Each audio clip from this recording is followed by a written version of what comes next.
ہر فرد بشر فطری طور پر اپنی اولاد کی خوش بختی کا طالب ہوتا ہے۔ عاصی نانوی صاحب کو اپنی بیشتر اولاد کی لیاقت اور سعادت مندی پر اطمینان قلب حاصل تھا۔ انہوں نے اپنے ایک بیٹے عزیز الدین احمد سے اپنی انتہائی حسن عقیدت کا اظہار کاغذ پہ رکھ دیا ہے کلیجہ نکال کر کے مطابق نظم در مدح عزیز الدین احمد صاحب کے عنوان سے 15 نومبر 1937 عیسوی کو 17 اشعار میں نمایاں کیا تھا، جس کو پڑھ کر میر امن کی داستان باغ و بہار کا یہ ضرب المثل فقرہ یاد آنے لگا کہ کیوں نہ ہو، جب ایسے ہو تب ایسے ہو۔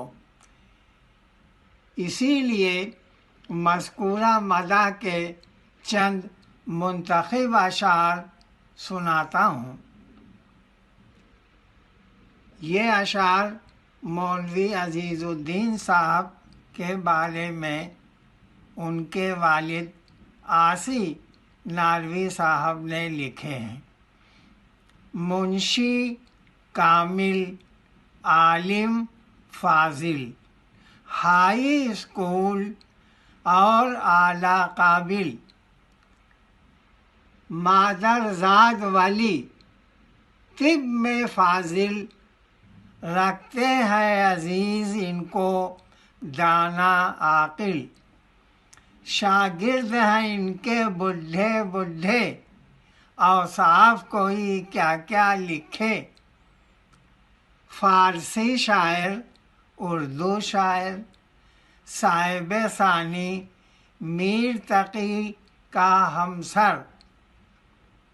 26 برس کی عمر شریف، 26 برس کی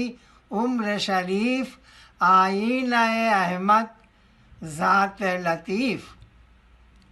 کر کے وضو کی لیجئے نام، کر کے وضو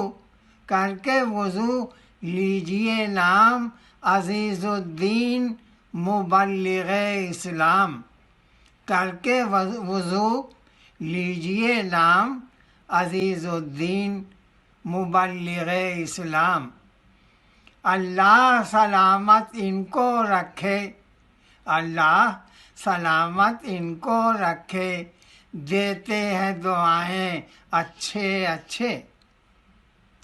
بیاض عاصی میں عزیز الدین احمد صاحب کی 13 اشعار کی فارسی کی ایک غزل بھی شامل ہے، جس کا مطلب یہ ہے: یہ فصل گل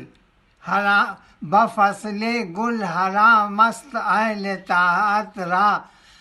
تناسانی، بفصل گل حرام است اہل طاعت را تناسانی، خصوص آدم کے ساقی می دہد پیغام مہمانی۔ عزیز الدین احمد صاحب نے اپنے استاد نوح نانوی کے پہلے دیوان سفینہ نوح مطبوعہ 1911 عیسوی کے لیے 2 اشعار کا قطعہ تاریخ اردو میں لکھا تھا، جو یہ ہے: تیروں سنا سے کم نہیں دیوان نوح کا، تیروں سنا سے